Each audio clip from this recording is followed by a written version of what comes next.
कृष्ण भक्ति प्रदे देवी सप्तवक्त्रे नमो। श्री कृष्ण चैतन्य प्रभु नित्यानंद श्री अद्वैत गदाधर शिवासादि श्री गौरभक्तवृंद। हरे कृष्णा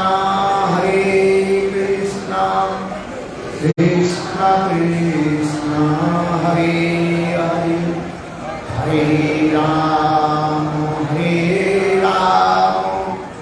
राम राम हरे हरे। हरे कृष्ण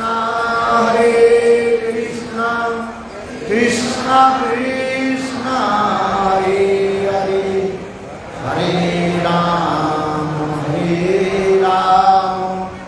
राम राम हरे हरे। सबसे पहले मेरे गुरुपाद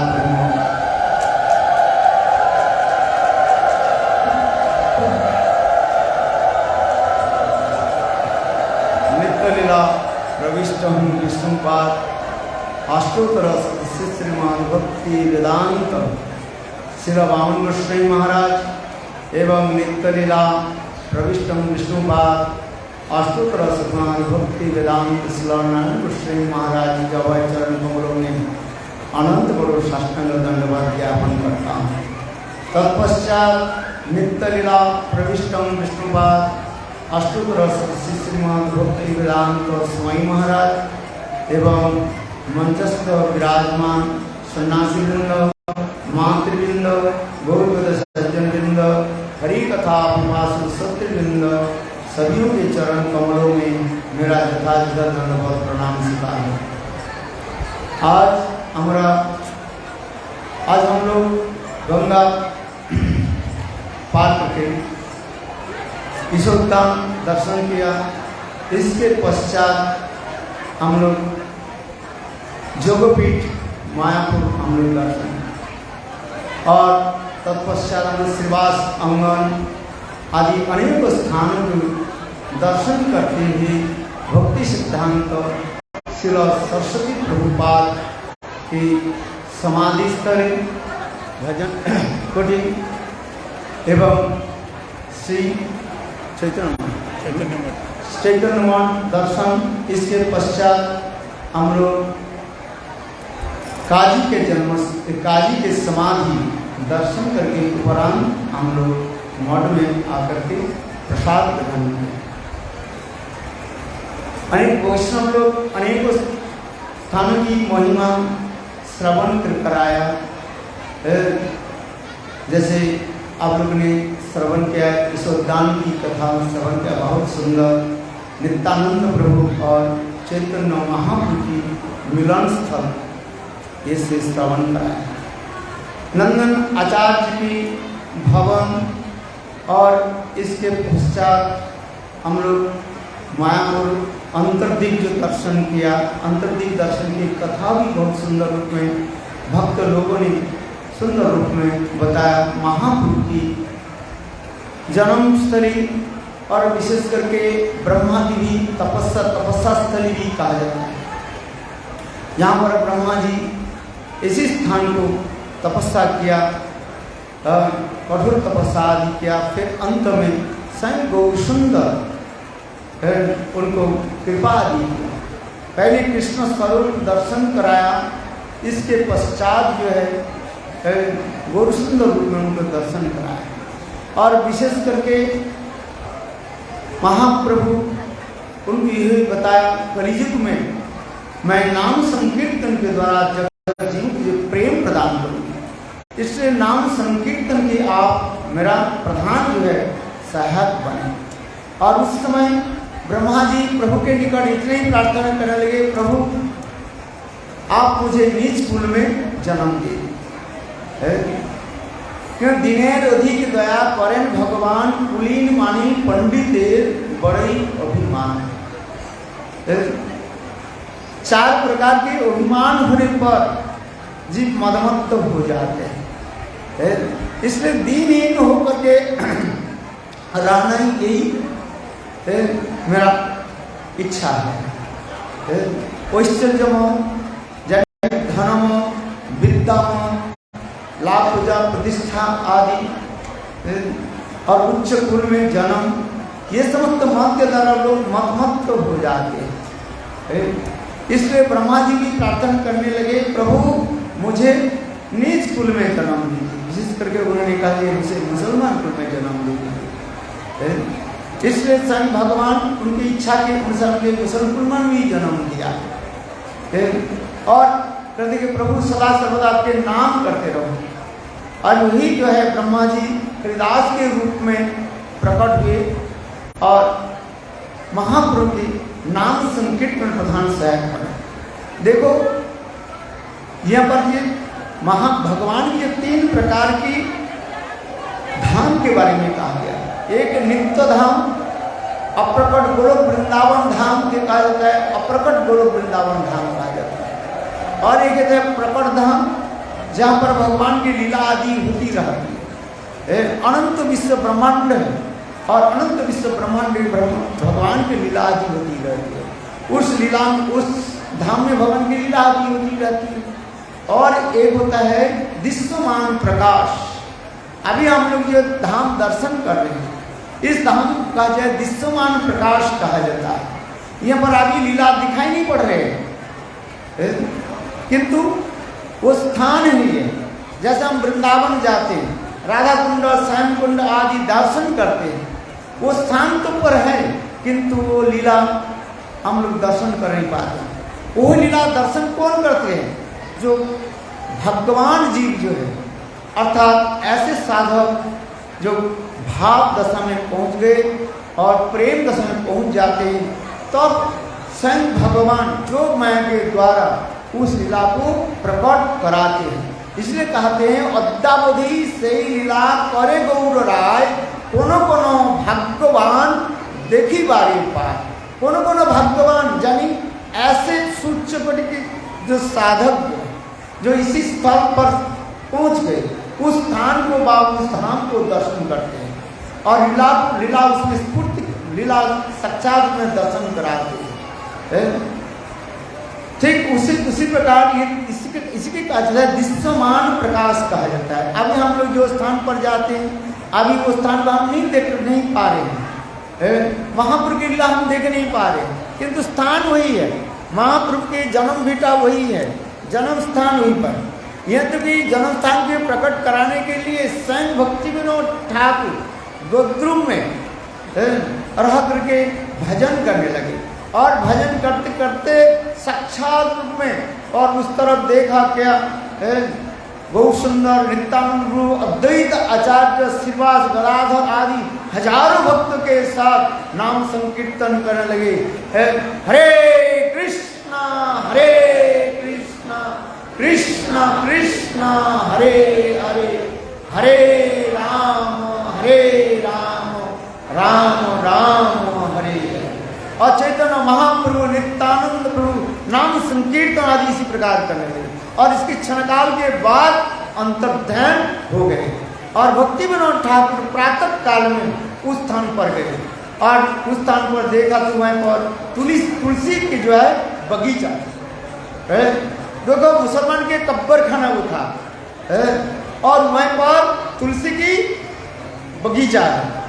तो उसमें जिस स्थान उसमें मुसलमान के पूछा मैं तुम्हें ये पर तुलसी क्यों आप लगाते हो? हिंदू लोग तुलसी पूजा आदि करते हैं, हम लोग हर रोज तुलसी पूजा आदि करते हैं, तुलसी देवी की पूजा करते हैं, बिंदे नमस्ते जब हम लोग हर रोज करते हैं। और तुम लोग तो तुलसी पूजा भी नहीं करते, तुलसी पत्ता भी कोई काम नहीं लगता, यहाँ पर बागीचा क्यों लगा? तो मुसलमान एक वृद्ध मुसलमान ने जवाब दिया जी यहाँ पर कुछ भी बीज को हम डाल देते हैं, यहाँ पर तुलसी की पौधा अपने आप हो जाता है। तो भक्ति विनोद ठाकुर निश्चित किया यह स्थान महाप्रभु के जो है आविर्भाव स्थली है और जब उन्हें साक्षात में दर्शन किया, फिर भक्ति विनोद ठाकुर लंदन से जो है नवद्वीप के जो है बहुत प्राचीन वो मंगाया, मैप मंगाया और उसके द्वारा भी सिद्ध किया और फिर भक्ति विनोद ठाकुर शास्त्रीय प्रमाण के के द्वारा वो दिखा जे ये स्थान महाप्रभु के जन्म भीटा है। क्योंकि मुसलमान लोग जो है हिंदू के जितने भी स्थान है तीर्थ स्थल है, अधिकांश तीर्थ स्थल को लोग कब्जा कर लिया और अपना ही कहीं मस्जिद बना दिया, कुछ कब्रखाना बना दिया और नाम भी उसके स्थान का नाम भी बदल भी दिया है।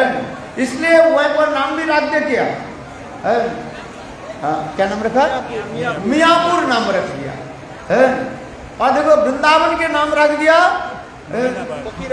फकीराबाद, और मथुरा के नाम रख दिया मोमिनाबाद, प्रयाग के रख दिया इलाहाबाद, अयोध्या के फैजाबाद। देखो कैसे कैसे नाम रखे, सब बात और विवाद लेकर के होता है।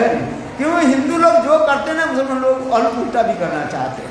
हम लोग इधर तरफ लिखे तो उधर तरफ लिखे, जैसे भी करो चलो, जो जैसे भाषा है लिखे, हमें कोई बात नहीं। किंतु महाप्रभु के जन्म स्थान को उन्होंने कब्रखाना बना दिया। और इसलिए भक्ति विनोद ठाकुर उस स्थान को प्रकट किया। विशेष करके ये मायापुर की प्रकट के स्थान की जो विशेष वैशिष्ट है, भक्ति विनोद ठाकुर के विशेष अवदान और वैशिष्ट मान लिया। गौर नाम और गौर धाम का प्रकाश कराया। यदि भक्ति विनोद ठाकुर प्रकट नहीं होते तो आज हम कहाँ उस स्थान पर जा पाते। और विशेष करके उस स्थान की प्रकट और स्थान की प्राप्ति करने के लिए विशेष करके भक्ति सरस्वती श्री प्रभुपाद और विशेष करके जो परम गुरु महाराज नित्य लीला भक्ति प्रज्ञान केशव गोस्वामी महाराज उस समय उनके नाम विनोद बिहारी ब्रह्मचारी, ये विनोद बिहारी ब्रह्मचारी यदि नहीं होते तो उस स्थान को प्रकट कराना इतने सहज काम नहीं था। वैष्णव लोग इस कथा को भी सुंदर रूप में वर्णन करते हैं, गुरुदेव भी बताते हैं अपने गुरुदेव की महिमा कितनी है, ये स्थान को कैसे प्रकट कराया है। और विशेष करके भक्ति विनोद ठाकुर जगन्नाथ दास बाबा जी महाराज के ले आकर के और सिद्ध महात्मा के द्वारा उसके भी स्थापित भी किया, प्रकट कराया है। ये समस्त स्थान इसलिए हम लोग आज मायापुर गए और उस स्थान का हम लोग परिक्रमा की है। ये स्थान के विशेष वैशिष्ट है।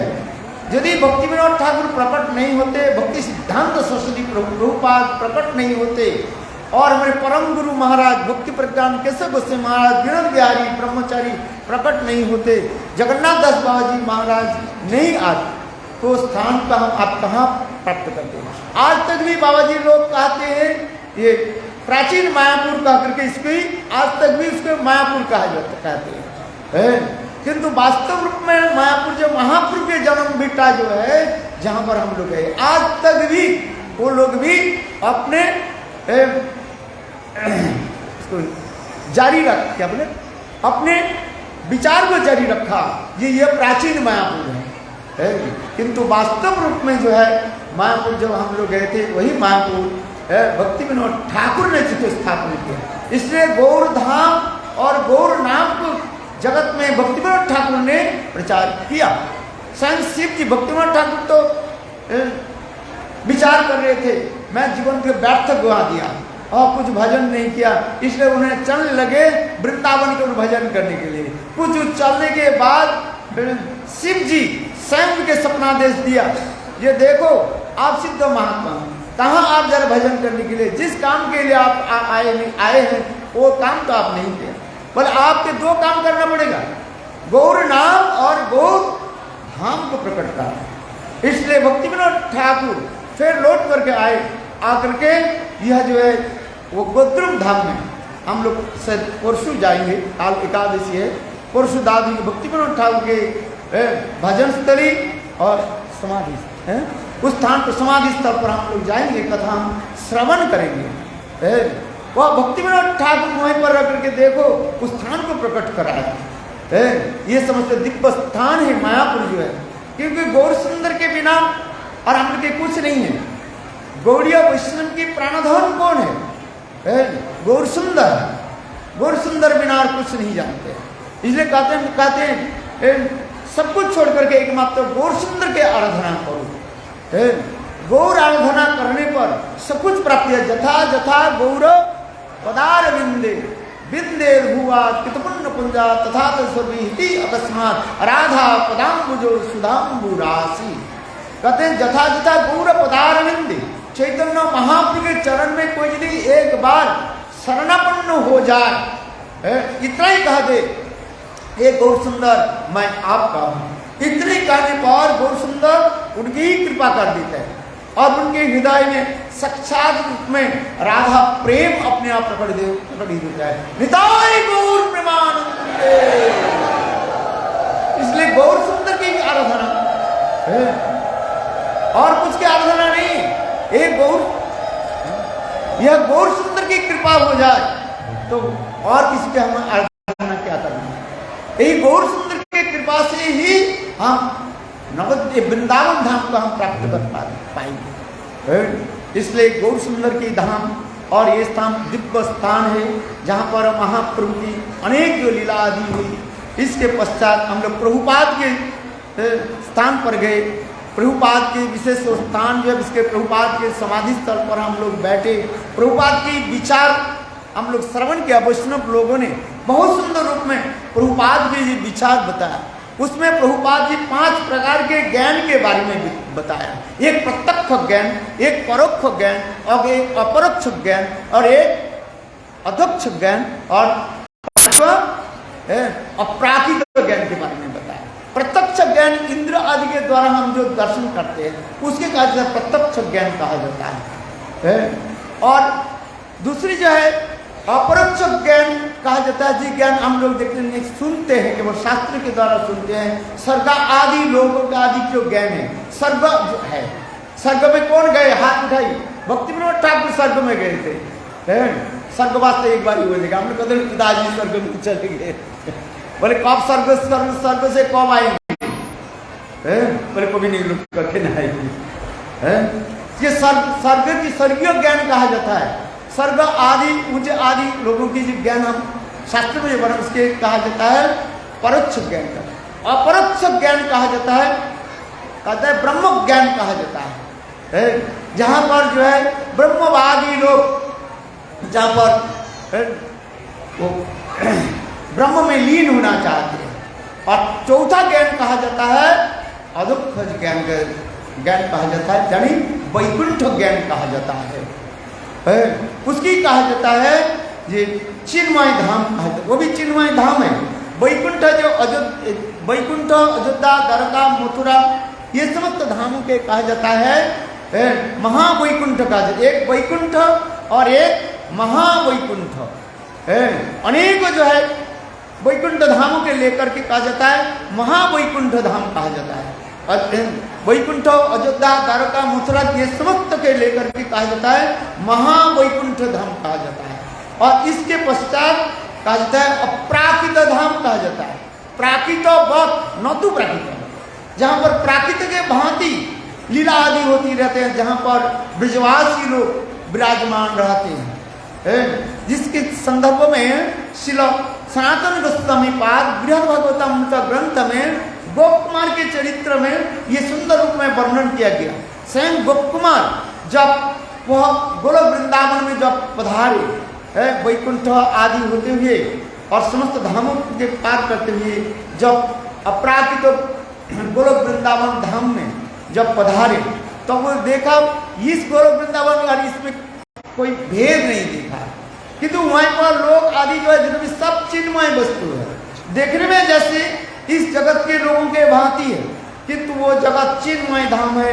जिससे ब्रह्मा जी स्तुति में कहते हैं चिंतामणि प्रकरण सद्वसुकल्प वृक्ष लक्षावृतेषु सुरभिरभिरपालयन्तम् लक्ष्मी शतसहस्र संभ्रम सेव्यमानं गोविन्दम् आदिपुरुषं तमहं भजामि। गोविन्दम् आदिपुरुषं तमहं भजामि। वह गोविंद के गोविंद आदि पुरुष, उनके नित्य गोलोक वृंदावन जो धाम चिन्मय धाम कहा जाता है। वह वहाँ के जितने भी गृह आदि जो है वह सब चिंतामणि के द्वारा निर्मित है। ये चिंतामणि प्रकट सत्य कल्प वृक्ष, वहीं पर जितने भी वृक्ष आदि है सब कल्प वृक्ष कहा जाता है। कल्प वृक्ष सुरभि रवि पालंतम, समस्त गाय कैसे सुरभि गाय का कहा जाता है। और जितने भी लक्ष्मी सहस्र संभ्रम से भमानम, वैकुंठ में जितने भी लक्ष्मी जो आदि जो है वहीं पर भी सेवा आदि करते रहते हैं। देखो यहाँ पर टीकाकार भी वर्णन करते हैं, श्रील विश्वनाथ चक्रवर्ती भी टीका में वर्णन करते हैं। ऐश्वर्य देवी लक्ष्मी देवी वैकुंठ में अपने महारानी बनती है, किंतु वही ऐश्वर्य देवी लक्ष्मी देवी वृंदावन में जो पधारती है तो वो क्या बन जाती है? दासी बन जाती है, झाड़ूदारिणी बन जाती है। निताई गौर प्रेमानंदे, ऐसे नित्य अपराधिक धाम जहाँ पर ब्रजवासी लोग विराजमान रहते हैं, वह समस्त धाम की वर्णन जो है यही समस्त धाम की पिता होने का वर्णन है। ये शतद्वीप गौरधाम, शतद्वीप गौरधाम, शतद्वीप धाम और यहाँ जो बताया अपराधिक वृंदावन, इसमें कोई भेद नहीं है। अर्थात 3 प्रकार की धाम के बारे में बताया, एक अप्रकट वृंदावन धाम, एक प्रकट वृंदावन धाम और एक दृश्यमान प्रकाश। दृश्यमान प्रकाश, अभी हम जो धाम दर्शन कर रहे हैं इसको कहा जाता है दृश्यमान प्रकाश। वो केवल मात्र स्थान वही है किंतु लीला दर्शन नहीं कर नहीं पा रहे हैं। और किंतु जब कृष्ण की इच्छा होती है और जोग माया की इच्छा से और स्वयं भगवान अपने परिकरों के साथ वह धाम पर जो है लीला प्रकट कर देता है। जितना श्री कृष्ण चैतन्य प्रभु जीवे दया करी सपार्षद सिय धाम सह अवतरी। चैतन्य महाप्रभु वही नित्य शतद्वीप धाम से ही यही अप्रकट यही धाम में उस धाम स्थान को प्रकट कर देते हैं, लीला आदि प्रकट करते हैं और उस स्थान को जो है ऐसे भक्त लोग दिव्य नेत्र से दर्शन करते हैं। यही कहकर के मैं अपने भक्तों के लिए पर मैं समाप्त करता हूँ। वंशा अभी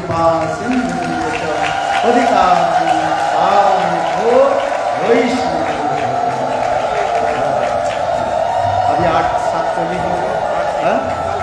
सखीनंदन गौर हरि की, नवदीप धाम परिक्रमा की, नवदीप धाम परिक्रमा